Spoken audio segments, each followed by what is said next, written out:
मुझे तो वैसे दिक्कत तो 7 सालों से है, लेकिन कम थी, धीरे धीरे बढ़ गई। एलोपैथी ले रही थी, थोड़ा योग तो करती थी मैं, बट सॉल्व नहीं हो रही थी। वो मेरी दिक्कत तो दूसरे ही दिन वहाँ आके सॉल्व हो गई। और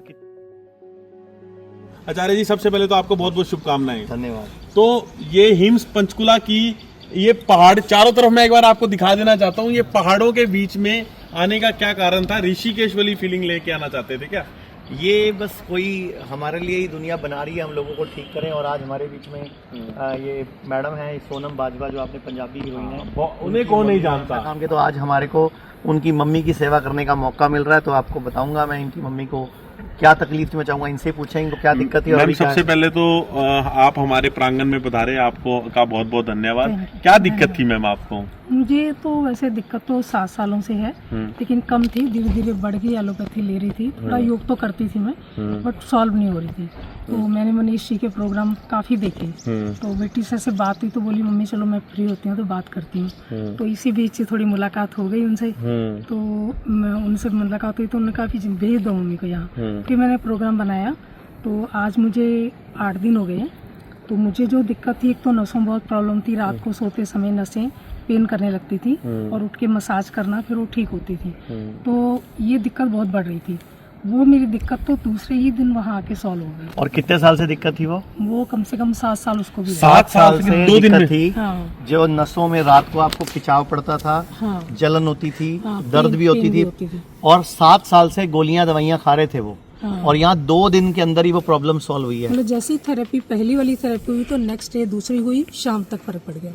उस दिन सेकंड डे तो मतलब पूरे second देश के night लोग में। आपको देख रहे हैं, हाँ। क्या आप उनको क्या ना कहना ये चाहोगे? कहूंगी कि बिल्कुल भी ये मिस्टेक ना करें। जैसे ही नहीं पता लगा तो बात अलग है, जैसे ही पता लगता है तो ये जो हमारा आयुर्वेद है, मतलब इसमें मतलब पहुँचे और जहाँ तक हो सके ये हिम्स हॉस्पिटल जो भी आपके नज़दीक पड़ता है उस तो पर। और क्या प्रॉब्लम थी मैम इसके अलावा? मेरे थोड़ा अभी नमनेस है इस साइड में, लेकिन ये थोड़ी प्रॉब्लम अंदरूनी होगी ना, तो ये क्या थोड़ा टाइम लगेगा। चलिए ये भी जाएगी और मुझे पूरा विश्वास है कि ये जाएगी। तो अच्छा, 7-8 दिन में आपको खाने पीने में, थोड़ी चुस्ती फुर्ती में पहले से क्या फर्क है अपने आप में? खाने में ये लगा कि डाइजेशन खराब रहता था पहले पहले खराब ही रहता था काफी, लेकिन अभी उसमें टाइम लगेगा क्योंकि नहीं, बहुत पहले से पुराना- कुछ बेटर तो हुआ है। बेटर हुआ है। पहले से better जैसे हुआ है। मतलब 40% की जी हो गया, बेटर हो गया। हाँ बेटर हो गया।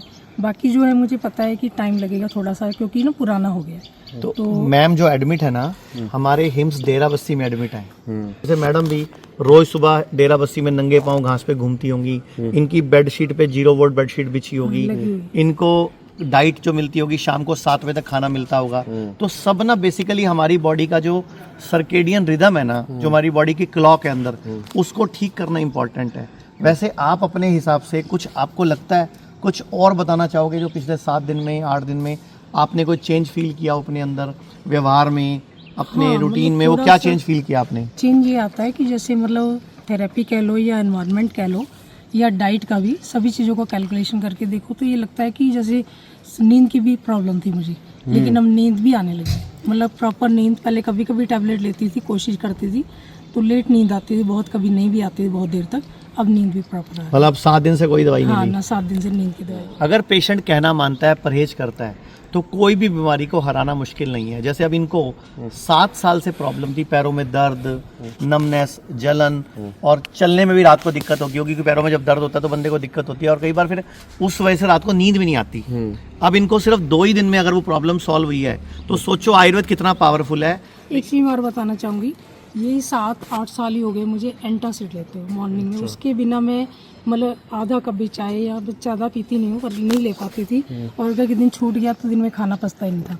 आज मेरे 3रा दिन हो गया, चौथा वो भी छोड़ दिया, बिल्कुल छोड़ दिया। और अगर आप वो नहीं छोड़ छोड़ते ना, तो किडनी फेल हो जानी थी। हाँ, तो वो मैंने छोड़ क्योंकि दिया। एंटासिड का साइड इफेक्ट है। हल्की सी प्रॉब्लम लगी दिन में, तो उन्होंने मुझे पाउडर दिया आयुर्वेदिक वाला, तो जैसे ही वो लिया थोड़ी देर में रिलीफ हो गया, उसके बाद दिक्कत हुई। हेल्थ इंश्योरेंस जरूर करवाया करो। और हमारे सारे हॉस्पिटलों में सारे हेल्थ इंश्योरेंस कैशलेस या रिम्बर्समेंट चलते हैं। हम 3 तरीके से काम करते हैं। अगर आपकी बीमारी गंभीर है, हार्ट की प्रॉब्लम है, किडनी फेल है, डायलिसिस चलता है या क्रिएटिनिन बढ़ गया है, या कैंसर है, हम आपकी पूरी बॉडी की शुद्धि करेंगे। पंचकर्म के माध्यम से आपके बॉडी को क्लीन करेंगे। दूसरा तरीका, अगर आपकी बीमारी गंभीर नहीं है तो हमारे पूरे भारत में 100 से अधिक क्लिनिक्स हैं। वहां पे आओ, डॉक्टर से मिलो, 1 to 1 बैठो, बात करो, बीमारी की जड़ को समझो। और तीसरा तरीका, स्क्रीन पर नंबर चल रहा है, हमारे हेल्थ काउंसलर से बात करो, अपनी बीमारी को बताओ, बीमारी को समझाओ। हो सकता है आपकी बीमारी घर पर ही ठीक हो सकती हो। हम पूरे भारत के हर व्यक्ति को बीमारी की जड़ पर काम करना सिखा रहे हैं। मेरा नाम शैलेश विश्वकर्मा है, मैं 35 इयर्स का हूँ। एक्चुअली मेरा 2016 में ट्रांसप्लांट हुआ था, लेकिन पता नहीं डॉक्टर की मिसगाइडेंस या मेरे गलती की वजह से शायद से ये वापस ख़राब हो चुका है। तो मतलब किडनी दोबारा फेल कर गया? हाँ जी। पहले 2016 में किडनी किसने दिया था आपको? पापा ने दिया था मुझे। ओके। तो मतलब चल रहा था 6 साल तक ठीक से, लेकिन अचानक से फिर वीकनेस आने लगा, वज़न तेज़ी से घटने लगा, फिर सांस चलने लगी। फिर डॉक्टर के पास गए तो उन्होंने कहा कि फेल हो चुका है तो अभी 2 ही ऑप्शन है, डायलिसिस या फिर से ट्रांसप्लांट। तो डायलिसिस उन्होंने सजेस्ट किया हफ्ते में 2 बार। वीडियो देख के मैंने हॉस्पिटल आया, मतलब इंक्वायरी किया, बहुत पहले RMD किया, मोबाइल में बहुत वीडियो देखे, फिर दवा लिया यहाँ से। मुझे काफ़ी फ़र्क पड़ा यहाँ से। मुझे हफ्ते में 2 डायलिसिस कहा था, लेकिन वीडियो देखने के बाद मैंने एक ही डायलिसिस करवाया और दवा भी चालू थी, तो अच्छा रिकवर हुआ मेरा मन नहीं करता था, लेकिन डॉक्टर यहाँ एडमिट नहीं हो पाया था, तो इसीलिए एक डायलिसिस और करा था, फिर एडमिट हुआ। भाई मेरा 8 दिन हो चुका है, मैंने एक भी डायलिसिस नहीं करवाया फिलहाल। आज 9 महीने हो गए। इधर मैं आया था, मेरी 6 पे क्रेटिन थी और ब्लड यूरिया था 150 के ऊपर। अभी मेरा ब्लड यूरिया है 56 और क्रेटिन है मेरी 3 और कोई प्रॉब्लम नहीं मेरे को। बीपी मेरा नॉर्मल रहता है, शुगर नॉर्मल रहता है। मैं कैटी-9 की मरीज हूँ और मैं हिम्स में इलाज कराने आई हूँ। मेरा कैटी-9 बहुत काफ़ी था और सब जगह डॉक्टर ने कह दिया था कि इलाज सही नहीं है, ना डायलिसिस भी हो गया था मेरा।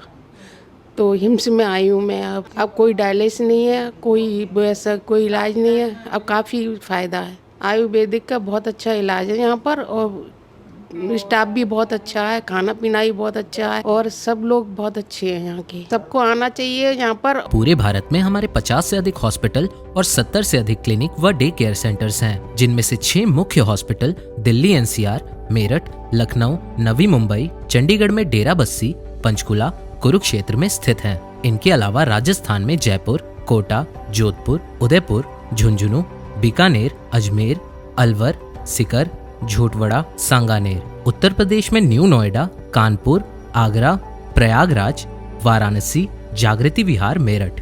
महाराष्ट्र में नवी मुंबई, थाने, अंधेरी, पुणे। गुजरात में वडोदरा, अहमदाबाद, सूरत। दिल्ली में मुल्तान नगर, सफदरजंग, रोहिणी। हरियाणा में गुरुग्राम, सोनीपत, अंबाला। पंजाब में अमृतसर, बिहार में पटना, पश्चिम बंगाल में कोलकाता, तमिलनाडु में चेन्नई, उत्तराखंड में देहरादून, कर्नाटका में बैंगलोर, हैदराबाद, चंडीगढ़, मध्य प्रदेश में इंदौर, नेपाल में हमारे हॉस्पिटल मौजूद हैं।